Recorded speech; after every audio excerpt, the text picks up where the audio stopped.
Hello दोस्तों, स्वागत है आप सभी का द एसएबी स्टडी में। कैसे हैं आप सब।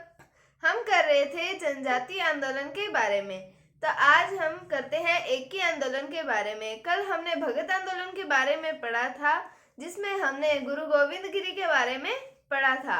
आज हम एकी आंदोलन शुरू करते हैं, तो देखते हैं हम एकी आंदोलन के बारे में।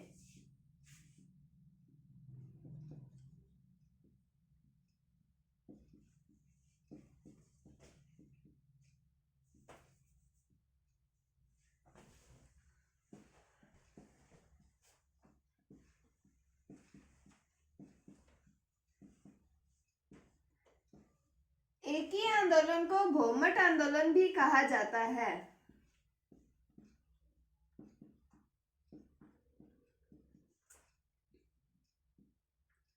अब हम पहले बात करते हैं इसके नेतृत्वकर्ता की कि इस आंदोलन का नेतृत्व किसने किया था। उससे पहले कल मैंने आपको बताया था भीलों में दो आंदोलन हुए थे भील जनजाति में। एक कल मैंने आपको बताया था भगत आंदोलन,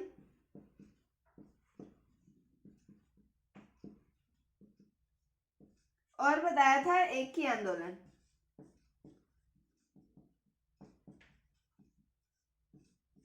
तो भगत आंदोलन भी भीलों में हुआ था और एकी आंदोलन है ये भी भीलों में ही हुआ था। तो एकी आंदोलन किससे संबंधित है, तो ये भील जनजाति से संबंधित है। और भगत आंदोलन भी भील जनजाति से संबंधित था। हमने भगत आंदोलन में मानगढ़ हत्याकांड के बारे में पढ़ा था। यहाँ पर भी हम एक हत्याकांड के बारे में पढ़ेंगे। तो ये दोनों आंदोलन लगभग सिमिलर से हैं, इसलिए इन दोनों को इकट्ठा पढ़ें जिससे आपको कोई कंफ्यूजन ना हो।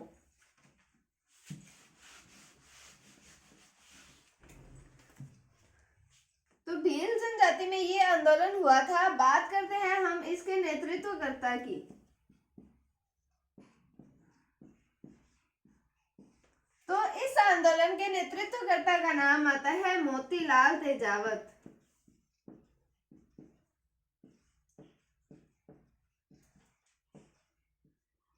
अब बात कर लेते हैं इनके जन्म की। इनका जन्म हुआ था उदयपुर में। एक गांव आता है उदयपुर के कोलियारी गांव में। उदयपुर के कोलियारी गांव में मोतीलाल तेजावत का जन्म हुआ था। हम बात करते हैं इनके उपनामों की। इन्हें कहा जाता है, इन्हें एक तो कहा जाता है भीलों का मसीहा, या फिर हम इन्हें कह सकते हैं आदिवासियों का मसीहा।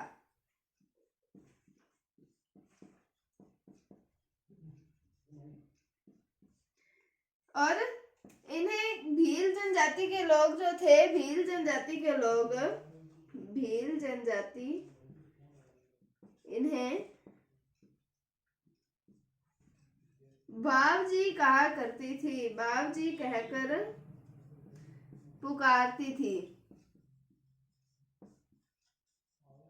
भील जनजाति जो थी इन्हें बावजी कहकर पुकारती थी। हम पढ़ रहे हैं एकी आंदोलन के बारे में। सबसे पहले हमने देखा इसे कहा जाता है भोमट आंदोलन।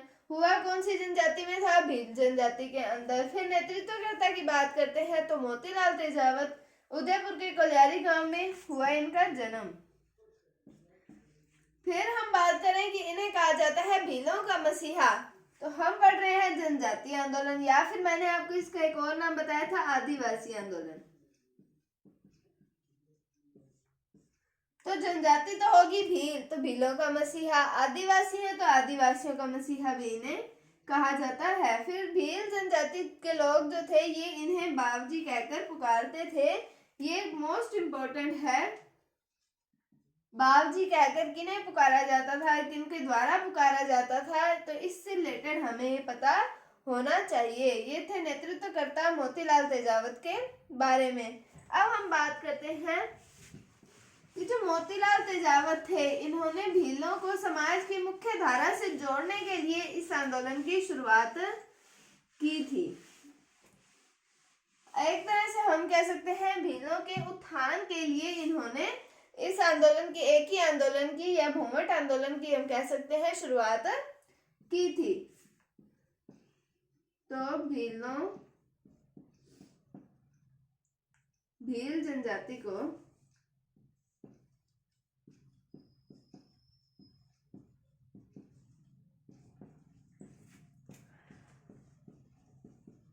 समाज की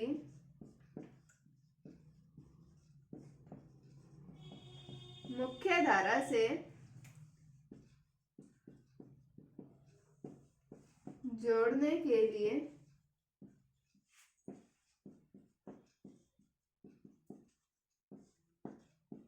मोतीलाल तेजावत द्वारा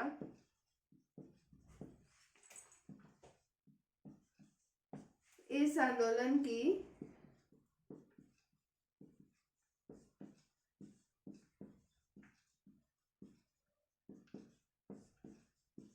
शुरुआत की गई।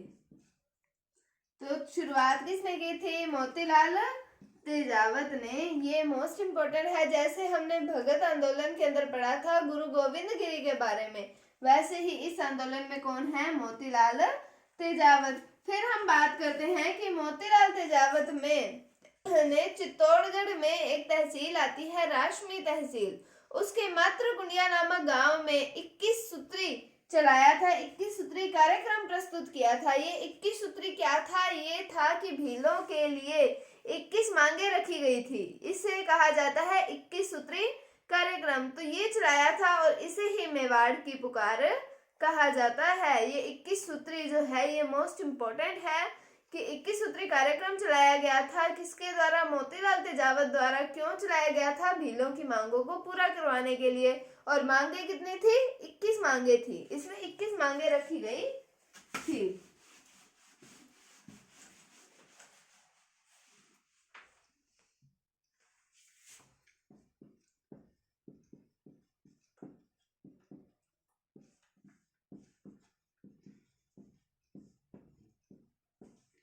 मोतीलाल तेजावत ने चित्तौड़गढ़ के राशमी तहसील के मातृकुंडिया गांव में 21 सूत्री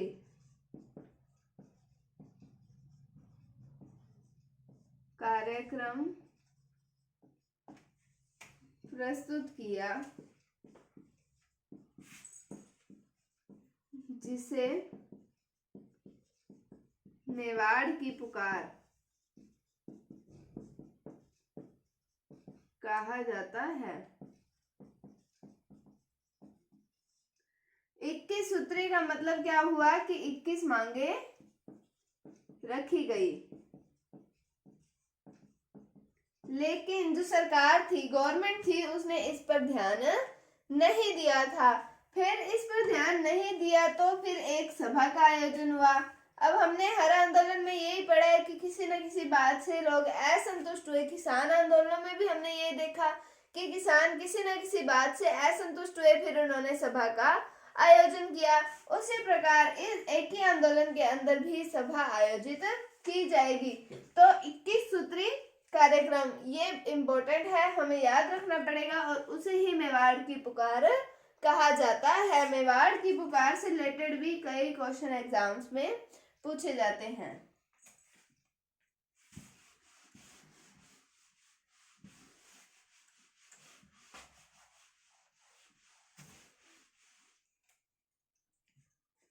अब बात करें हम 7 मार्च 1922 की बात आती है, तो यहाँ पर एक सभा का आयोजन किया गया और सभा पर हमने देखा था कि भगत आंदोलन में भी बटालियन थी मेवाड़ भीलकोर बटालियन, और यहाँ पर भी मेवाड़ भीलकोर बटालियन के द्वारा ही गोलियां चलाई जाएंगी सभा पर, जिनमें 1200 व्यक्ति मारे जाएंगे। तो हम देखते हैं उसके बारे में।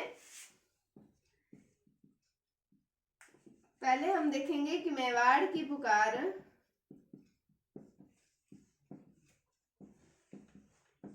पर ध्यान नहीं देने के कारण 7 मार्च 1922 को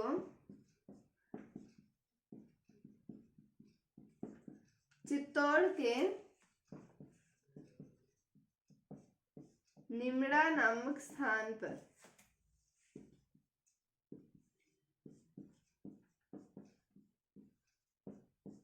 सभा का आयोजन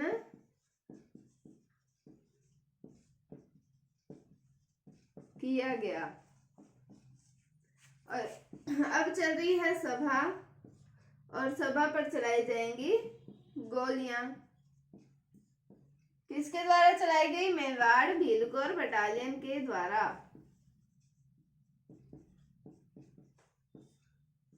मेवाड़ भीलकोर बटालियन के सैनिकों के द्वारा सभा पर गोलियां चलाई गई। इसके अंदर 1200 भील जो थे, 1200 व्यक्ति मारे गए।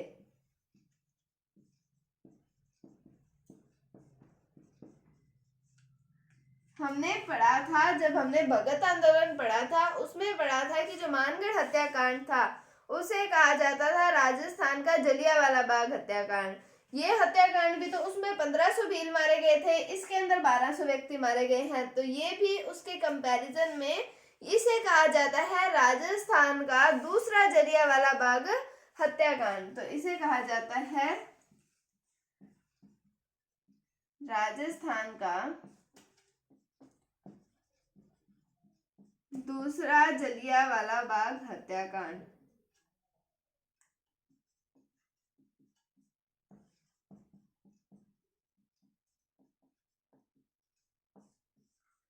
राजस्थान का दूसरा जलियांवाला बाग हत्याकांड कौन से आंदोलन से संबंधित है? तो ये है एक ही आंदोलन से। और राजस्थान का प्रथम जलियांवाला बाग हत्याकांड वो संबंधित है भगत आंदोलन से। दोनों जलियांवाला बाग हत्याकांड जो है वो भीलों के आंदोलन से ही संबंधित है। बात कब की है? 7 मार्च 1922 ईस्वी की चित्तौड़ के निमड़ा नामक स्थान पर सभा का आयोजन किया गया, जिस पर मेवाड़ भीलकोर के द्वारा गोलियां चलाई गई सभा पर, और उसमें 1200 व्यक्ति मारे गए।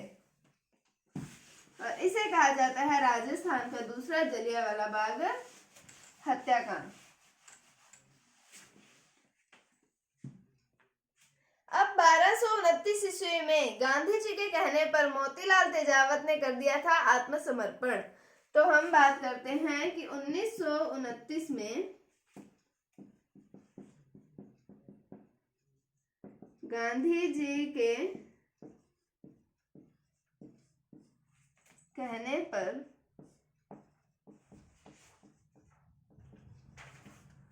मोतीलाल तेजावत ने गुजरात के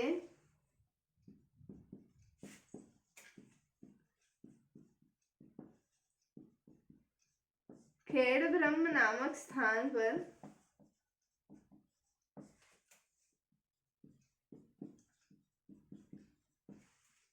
आत्मसमर्पण कर दिया।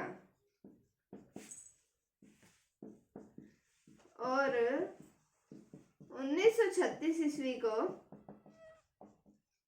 इन्हें रिहा कर दिया गया। तो 1929 ईस्वी में गांधी जी के कहने पर मोतीलाल तेजावत ने कर दिया आत्मसमर्पण। कहां पर? गुजरात के खेड़ब्रह्म नामक स्थान पर उन्होंने कर दिया आत्मसमर्पण। फिर 1936 ईस्वी को इन्हें कर दिया गया रिहा। तो ये था एक ही आंदोलन या भूमट आंदोलन के बारे में। इसमें इंपॉर्टेंट है मोतीलाल तेजावत के बारे में कि इन्हें भीलों का मसीहा कहा जाता है, और भील जनजाति के लोग इन्हें बाबजी कहकर पुकारते थे। हमने पढ़ा राजस्थान के दूसरा जलियांवाला बाग हत्याकांड के बारे में, जो हमने पढ़ा 7 मार्च 1922 ईस्वी को हुआ था। तो ये था एक ही आंदोलन या भूमट आंदोलन के बारे में। उम्मीद है आपको ये समझ आया होगा। अगर आपको इसमें कोई भी डाउट है तो आप कमेंट सेक्शन में पूछ सकते हैं। जैसा कि मैंने आपको पिछली वीडियो में भी कहा है कि जो सब्सक्राइबर मेरे से नए जुड़ रहे हैं वो मुझे कमेंट ज़रूर किया कीजिए, जिससे मेरे को मोटिवेशन मिले, और ज़्यादा से ज़्यादा लाइक किया कीजिए। अगर आप चैनल पर नए हैं तो इसे सब्सक्राइब ज़रूर करें। Thank you, thanks for watching, bye bye.